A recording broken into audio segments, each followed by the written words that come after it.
keep going. Consistency is the key. Comfortability kills. Don't get comfortable being mediocre, or don't get comfortable in a situation which you don't need to be comfortable in. Be you at all times, and I guarantee you, you win.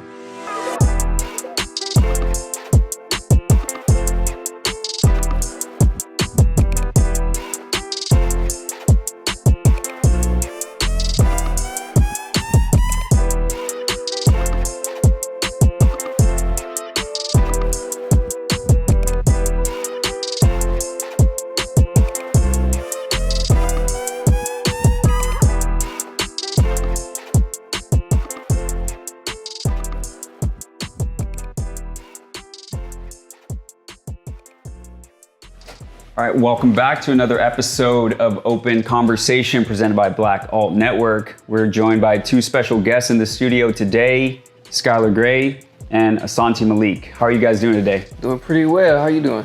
I'm good, thank you. It's a chill Sunday. Yeah. Thank you guys for coming in. So Skyler, we'll start with you. What's your craft? Who are you? What's your creative sources? So, first off, I'd like to state I'm based out of LA. I'm based out of LA. What is my craft? I am a pop artist. I'm a little bit of everything. I don't want to just say pop artist. I usually do a blend of like pop, street art, bring them together, make my own little flavor. But I'm a painter. For sure. Asante, what about you? I'll say I am a abstract expressionist. Also a storyteller, because with all my work, everything tells a story. And at the end of the day, it's more so an outlet for me to just speak my piece and get things off my chest. For sure. That's something that I think a lot of artists do. They need that outlet. So when did you know art was going to be your outlet? When I graduated high school and I didn't want to go to college, and I was sitting thinking and had to think like, what is the one thing that brings me happiness? And I had a teacher, she told me, you always want to try to monetize your passion. What can you make money off of and still be happy and live a very nice life, that you can picture for yourself. So it was art. And then from art, I got into storytelling.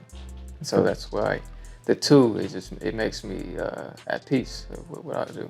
For sure. And was it something that your family helped usher you into? Was there any conflict there? At first, it was a conflict. My dad wanted me to go to college. My mom, she just was like, do what you want to do at the end of the day. But my dad, he pushed me to go to school. So I did go to school for a year. And then after that, I committed full time to doing art. For sure. Yeah. Similar story with you. Who pushed you? Who ushered you into that? Where do you draw how does your family play a role in your art? Well, I've been painting since the age of 9. My dad noticed that I knew how to paint. Well, I knew how to paint, but I like to draw. So he exposed me to what art was. He started taking me to different museums. I started watching videos and documentaries about different artists. And my dad was a big role in what I do today. He believed in me. He saw my talent and helped me harness it and grow. That's amazing that your dad recognized it and just laid the road for you. Was it something that you at 9 what was giving you the inspiration? How did you know at that age? Because that's pretty young. Well, at 9 years old, I liked school, but I wasn't a big fan of school. So I was always drawing on my homework. Okay, and so turning in doodles. Yeah, turning in doodles. I mean, I'm turning into work, but it'll come with a whole bunch of doodles. And then I love cartoons. I love graffiti on the streets. I just draw stuff that I see. I go home, I remember it, and I draw it. And then my dad finally bought me a sketchbook and said, just do all your sketches in here. So once he did that, I went bananas. I just started drawing everything. Some of we would go to the museums, I'd draw some of the greats. Keith Haring, was a big part of that. Warhol. You mentioned your dad a lot. What about your mother? I know that she probably is a source of inspiration as far as, why you want to create something. Well, my mom plays a big role. I feel like she's the one who really gave me a lot of the artistic ability. My mom passed away when I was 2 years old. So everything I do is literally for her. So anytime I get lost, I forget what the goal is.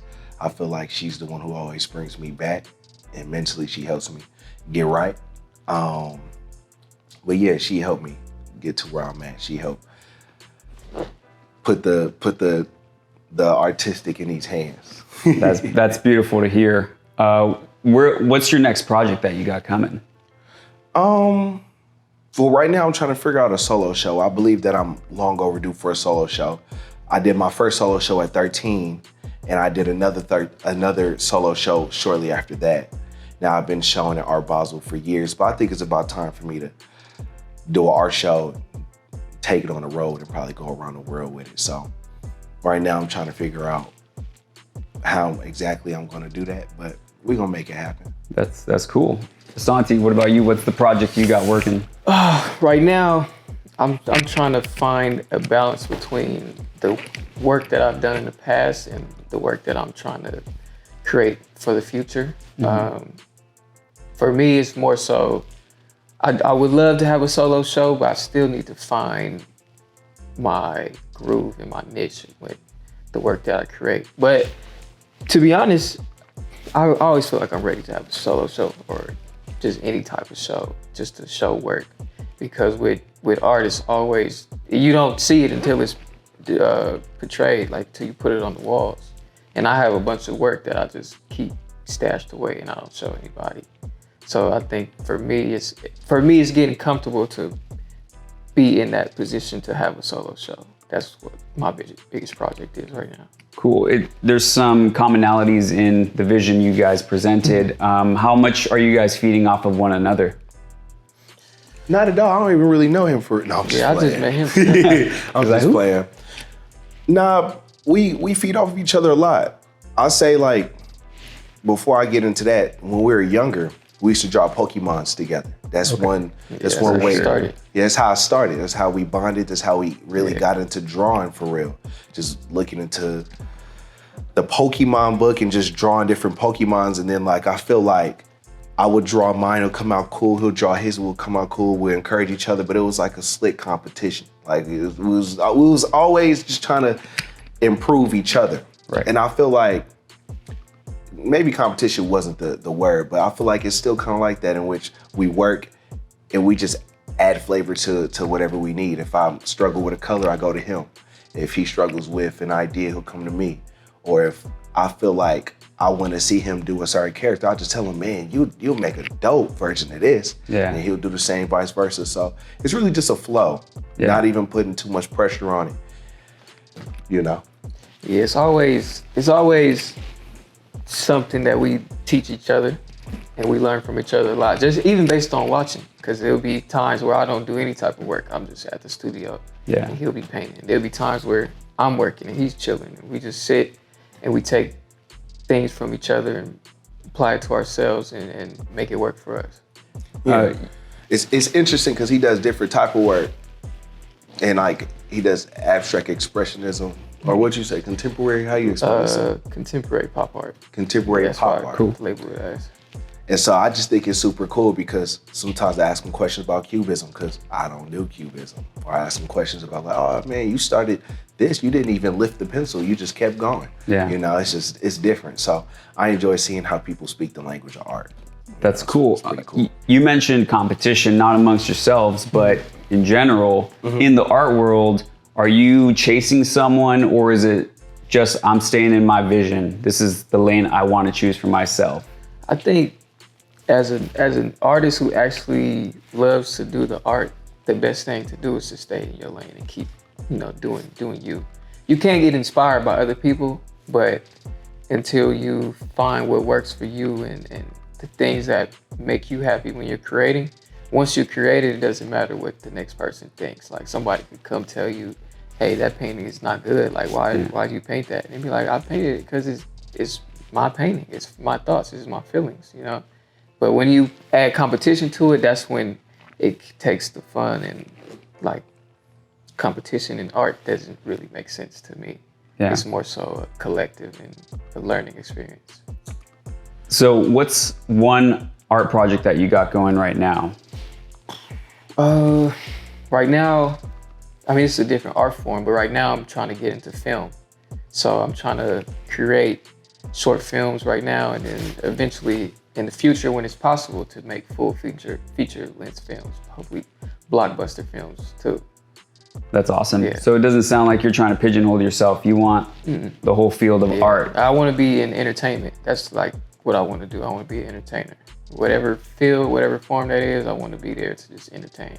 Skyler, a similar question to you. You had success very early on. Did you find a way to manage that financially that you would say, okay, that was successfully handled? Or was there a bit of a stumble, a fumble once you started commercializing your art? Not at all. I want to say, like, I'm always chasing greatness, right? Whereas, like, I want to be as great as some of the past artists, you feel me? We only learn from whenever we fumble. We only learn from our losses and our wins. Yeah. You know, so I don't really consider anything ever a loss. It's just a learning experience. So, you know, we all live and we learn it, but I definitely I learned a lot on this journey. And it's only gonna get better. For sure. The longer I'm in it, the bigger the ideas come. One of the last collabs I did was with Lamborghini. So, like, you know, I could only get better and get bigger than that. So for sure. That was, I think, featured in the Wall Street Journal. You were Forbes 30 under 30, right? yes, sir. Who do you At 16. at 16? It was kind of cool. That's awesome. Who do you trust in your circle to help you handle the financials? Because the art world, you know, not a lot of people know what it is as an industry. It's a commercial industry at times, right? So who do you trust in your circle to help you navigate the money aspect of it? I mean, my dad was the person who, like, put me onto this. He took on the role as, like, my manager. So, like, he's the guy that I trust. Of course, it's my dad. I trust him. I trust myself and my gut. We usually don't trust everything that come our way. We don't just say yes to anything. But I trust him. We got a pretty good mind. You know, business and art don't go along. You feel me? There's certain things my dad will say, oh, make more red paintings or more blue paintings, because that's the type of stuff that people want in their living rooms. You know, it's easier to sell. And then I'll go, well, hey, I want to do an orange painting today. I want to do a purple and red painting today. You know, as an artist, you just want to explore free. So it's kind of interesting finding the middle ground in the business aspect and the artist aspect. The conversations are always so different, but at the same time, like, you know, we just trying to win at the end of the day. So it's I don't know. It's funny hearing the business aspect of it. It's so different. I'm sure it is. Because for painters, we just want to do this because of our passion, you know. Right. If I could just, like, do this for free in a sense and, like, you know, help everybody understand the language of art, that would be ideal, because I want everything to go out, but we got to survive. So It's true. So yeah, I definitely trust my dad. He's the guy. Cool. Asante, so when you set out on a project, what's the motivator? Is it, I need a check, I want to put a dope piece of art in this person's house, in my friend's house, or in this gallery? What's the motivator for you? For me, the motivation is being in the present. Like, if I could just wake up and make something, I'm happy. You know, it's not necessary. Like, the money is gonna come being in the gallery and being on a certain level as an artist. But for me, I wake up every morning wanting to make something new. And I wake up with ideas, go to sleep with ideas. I just bought a new sketchbook like 3 months ago, and it's almost filled up. Like, it's almost, I think I have like 12 pages left. Yeah. And then I had another sketchbook that I had for 3 years, and I didn't fill it up till this year. And so it's always just motivation. What motivates me is just keep going, keep doing this stuff. Like it's like it's nothing. It's like it's my medicine and my therapy. It's not really for the money. Like the money's gonna come. It's gonna be there. Who represents you guys? Well, right now I represent myself. Okay. But I'm being shown by Avant Gallery in Avant. Yeah. Is that how your setup is right now too? Well, I'm represented by Avant Gallery for sure. Okay. But yeah, my dad represents me. Gotcha. How much creative control do you guys like to have over your art? Oh, 100%. That's something that nobody could change. Though. Yeah, it's got to be 100%. You could represent me. You could tell me to paint whatever. I'm gonna paint what I want to. Yeah. That's the whole point. That's why people like us. You know, that's why people like the people they listen to, because they go out and they do whatever. Yeah. You don't compromise over anything. It's your art. You can't. I mean, maybe sometimes like. But it's on your terms. It's on my terms usually. Maybe I will make some simple paintings today. You get me? Because the intricate paintings people may not understand, or it may not fit well, you know, or if I do too much here, do too much there. So you always got to find a middle ground. Yeah. Especially being Always. in the business, you got to find a middle ground. How do you guys clear your mind? I mean, in the industry, is there a lot of pressure that you guys get to create? Does it get in your way? Not necessarily, because like we've been doing this since we were kids, so now it's just on a different level. You know, we draw and then we paint. Now it's more like, okay, we are older now. When we were kids, we used to play video games, draw, and then go outside and go play. Now we wake up, play video games, paint, and then go do whatever we want to do. So it's just, we do it as adults. It's not like, we do it for fun, but now it's more so, okay, I'm doing these series of paintings. I'm doing these paintings with only these colors. I'm doing these paintings with only these characters, instead of just, you know, messing around and just doing whatever. So it's more structure to it now. It's funny because COVID really helped me understand that, right? Because before COVID, I do whatever I wanted. I wake up in the morning, right after I graduated from high school, I just did whatever I wanted. I woke up, went and shopped, came back home and painted. I'll wake up, watch a movie, paint, go eat breakfast somewhere, and then come home and paint at night and not go to sleep. And then COVID happened. I'm at home all the time. I'm like, all right, let me add some structure. So I make sure that, like, if I do paint, that I stay in the studio for at least 7 hours. Okay. Because you have to have some type of hours that you put in, a commitment to your craft. It's a respect that you need to have for your craft. And I noticed that after COVID, once I added some structure to my workflow, once I took my studio and really made the studio my own, you know, like the studio was always my own, but once I started to, let me put wheels on this table. Let me put a palette on this table. Let me add a spray paint rack to this, and this will move around when I move around. Let me add this here. Let me put that there. So once I started to make it my own, and once you really get into it on a whole nother level, then you start to understand, like, oh, this isn't a job, you know. One day I just woke up and was like, I feel like I'm taking this for granted, especially because I'm just doing it whenever. Now, I have learned to embrace whatever workflow I have, right? Because you do have to embrace all types of workflows. Like if you take everything away from me and I have a pencil and a paper, that's where I started. So I have to embrace that workflow. So I've learned to embrace my different type of workflows and, you know, when I work best. But I learned a lot of structure over COVID. And COVID really taught me that, like, this is not a game. Yeah. You know, I had like a little uniform and everything. I painted this. Now I'm painting whatever, but I don't know. I'm appreciative of that little moment. You are classically trained when it comes to art, or did you all learn? How did you learn that? Just throwing ourselves in the deep end, you know, but also acquiring knowledge from people who have already done, you know, the art before us, and knowing what they went through and knowing their techniques, and gaining knowledge from watching documentaries, going to museums, going to art shows, talking with artists, and just through trial and error. No, literally, YouTube University. Yeah, YouTube that's the best University place to for be. sure. Every Sunday, I had a 6th day of school. I'll wake up in the morning.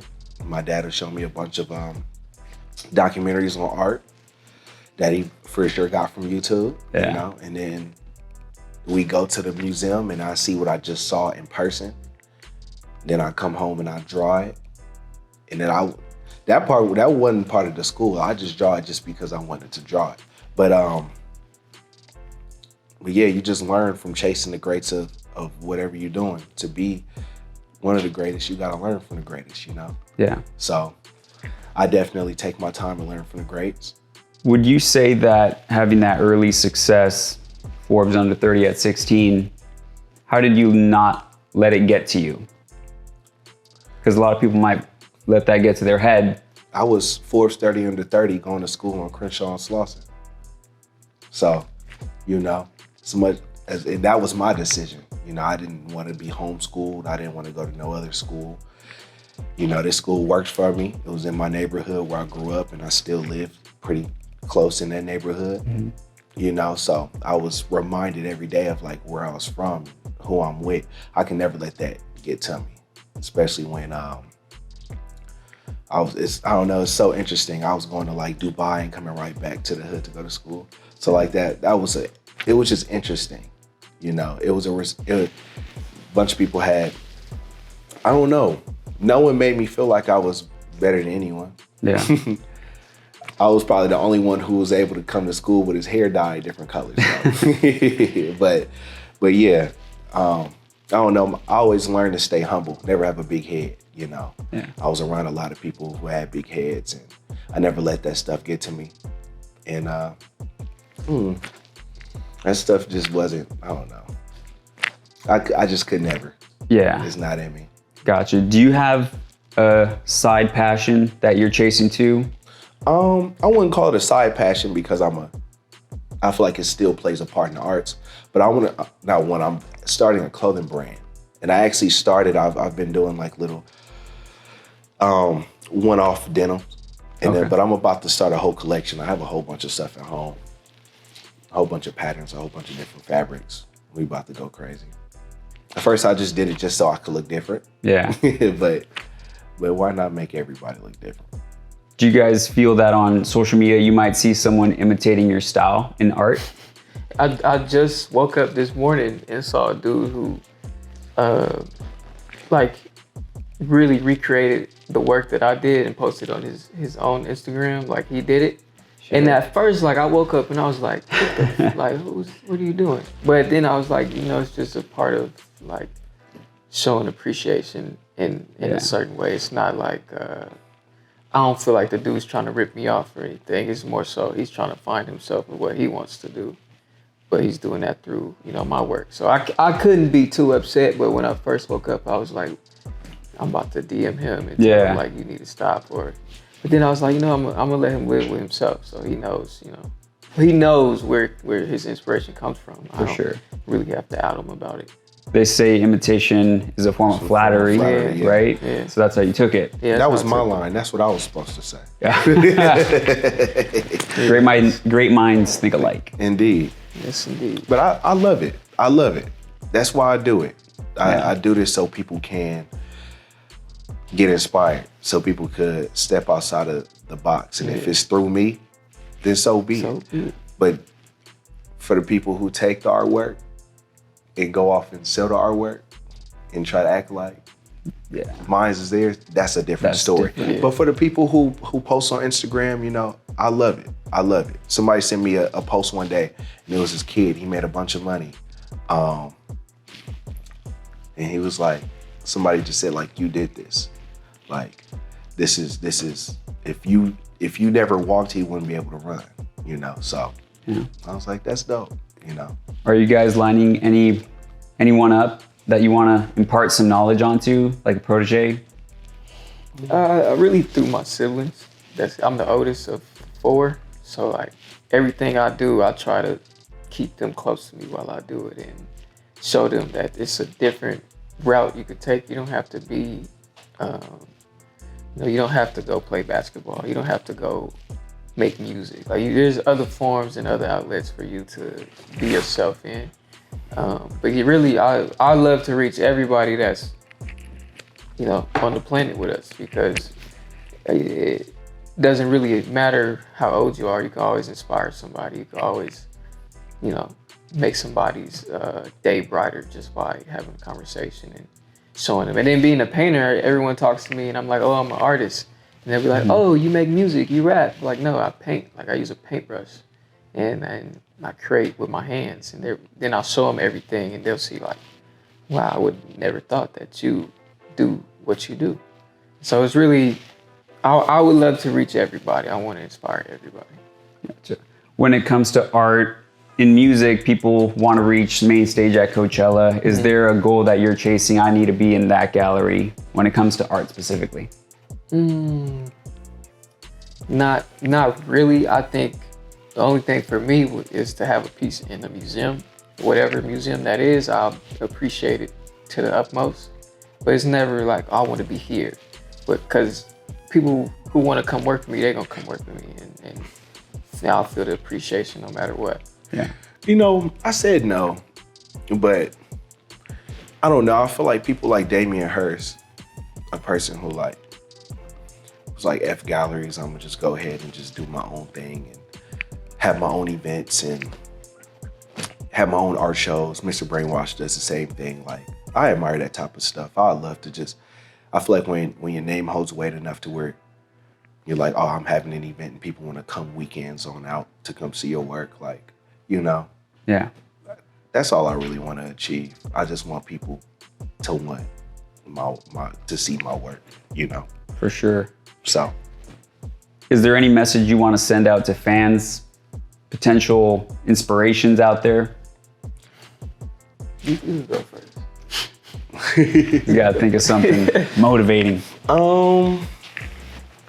Just believe in yourself and dream big. And don't let anybody tell you that you can't that you can't dream big. Because if you could dream it, you can achieve it, Yeah. That's all it is. Yeah. So keep going. Consistency is the key. Comfortability kills. Don't get comfortable being mediocre, or don't get comfortable in a situation which you don't need to be comfortable in. Be you at all times, and I guarantee you win. I feel that. I would say get better every day, even if it's only by 1%. So even if you have an idea, for the day, you just sit and write it down, and that's it. That's a start. That's more than most people would do. Some people have ideas and they're like, oh, that's dumb. No one will ever like that. So as long as you wake up and you get better 1% each day, 1% will eventually come to 10%. 10% will be 30%, and so on and so forth. So until you reach 100%, you just keep going and keep believing in yourself.